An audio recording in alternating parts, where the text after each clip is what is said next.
Kita masih di Sportcast Nusantara TV. Bung Ropan, Ya, lini tengah kita bagaimana nih? Kita lawan Jepang, sekali lagi kita lawan Jepang yang punya juga lini tengah yang dahsyat. iya, menakutkan bahkan. Menakutkan. Ngeri. Menyeramkan. Iya kan, kalau bicara di Jepang. Nah, sekarang kita bicara timnas kita. Untuk ini tidak akan banyak juga berubah, Bang. Tetap kalau mau dimainkan, Tom Hai harus lebih dulu. Jangan lagi cadangan. Oh. Waktu lawan China kan dia cadangan. Bisa dimainkan. Jadi sekarang sudah waktunya. Dia main pertama. Harus. Nah, kita tidak punya Ivarian yang dapat akumulasi. Siapa yang akan sana? Ada Nathan Cho.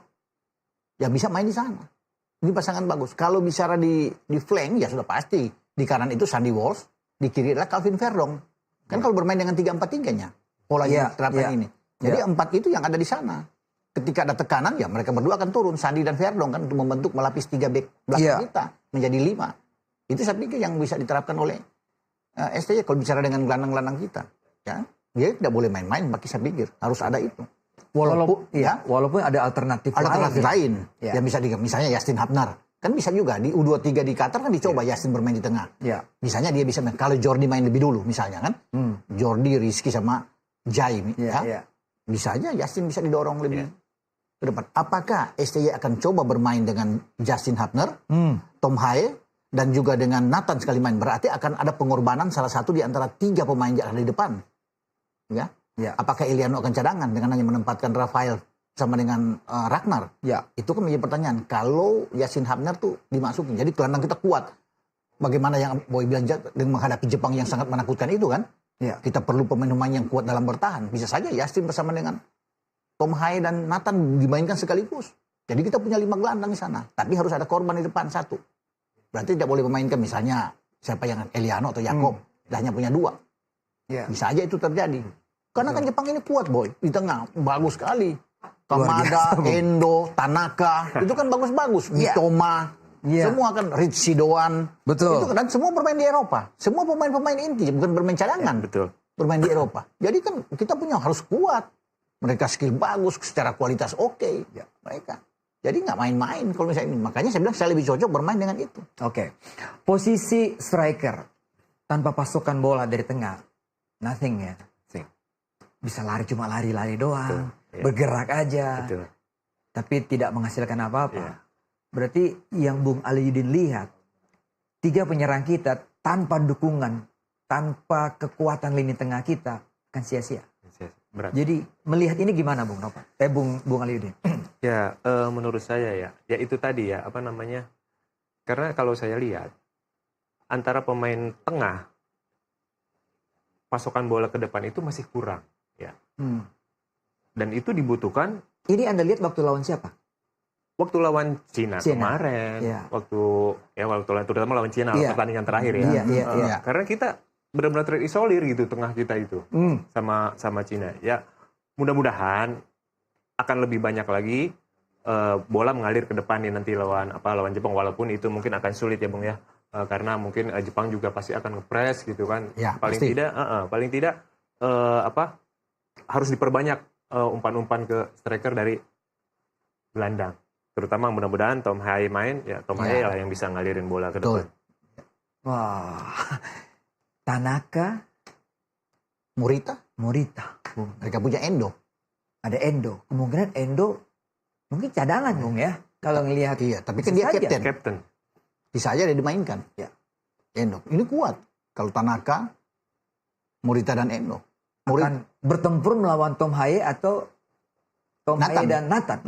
Makanya saya bilang lebih bagus kalau memainkan Justin mendorong sana. Kan STY pernah memainkan kemarin itu. Sekaligus main itu adalah ada dengan Nathan dan Ivar ketika Ivar masih ada. Bersama dengan Tom.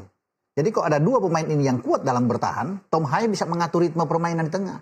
Dia kan bagi bola bagus, passing yang oke. Itu kan yang dibutuhkan. Untuk pasokan bola ke Rafael, kasih bola ke Ragnar. Butuh itu. Nah, di Jepang, itu bisa ada Endo yang bagi bola. Ada Morita.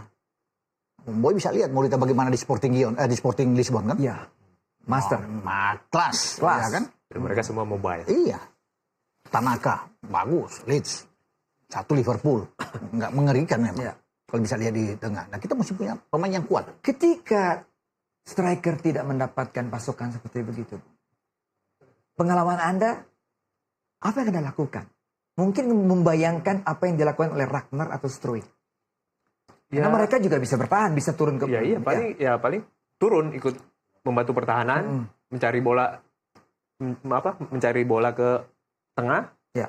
Akhirnya kita bukannya mendapat pasukan, tapi mencari bola sendiri, paling begitu. Paling enggak kalau kita dalam posisi menyerang, ya kita ikut bertahan. Itu tugas pemain, apalagi pemain sepak bola sekarang, pemain penyerang juga harus bisa bertahan juga. Dan itu terlihat di timnas kita. Terlihat. Ya, hampir semua pemain depan juga kita bisa bertahan semua. Berarti membutuhkan satu kondisi fisik yang udah pasti. Ya kan? Udah pasti. Anda pasti merasakan. Pasti merasakan. Bagaimana ketika 60 menit Anda habis 70 menit? Iya, itu akan cepat habis kalau kita main nyerang, bertahan. Paling ya 60 menit kita udah habis. Karena kita harus dituntut bertahan juga, ya kan? Apalagi makanya sepak bola sekarang hampir semua saya lihat pemain depan juga sekarang bertahan. Kadang-kadang Nunes aja dari Liverpool itu bisa nyampe ke belakang bertahan, ngejar-ngejar bola, ya kan? Mau nggak mau sepak bola sekarang memang harus seperti itu. Walaupun Ueda tidak main kan, tidak dipanggil. Ayase Ueda, Feyenoord, dia tidak main. Dia tidak main. Sampai Januari mungkin dia istirahat. Betul. Dan penggantinya ada dari Celtics, Bu. Kalau Jepang nggak akan berkekurangan pemain-pemain penggantian. Iya, betul. Ada temannya Calvin Verdong, ya bermain di Nijmegen, Koki. Dia pemain depan juga, bagus. Tapi kan Jepang kalau bicara di depan itu, Jepang punya Furuhashi, Celtic kan? Iya. Kyogo Furuhashi. Iya. Ada Daisan juga yang bisa bermain di sana. Dua-dua Celtic. Ya kan, dua-dua tinggal dipilih sekarang oleh Hajime Moriyasu siapa yang akan dimainkan di depan. Pasti mereka akan taruh satu. Kalau mereka bermain misalnya dengan satu striker, di belakang itu yang berbahaya kan? Ya. Kubo dan Minamino. Itu punya kecepatan, bagus. Kubo main di Real Sociedad, Minamino ex Liverpool yang sekarang main di Monaco. Ya. Duanya itu. Mereka punya gelandang yang cepat dari dua flank. Mitoma Brighton dan juga Ritchie Doan bermain di Freiburg. Berarti mereka kan bentrok dengan flank kita, Bung. Iya, harus dimatikan. Kalau Sandy Walsh dipasang, harus dimainkan Sandy Walsh. Akan bertemu dengan Minamino. Iya.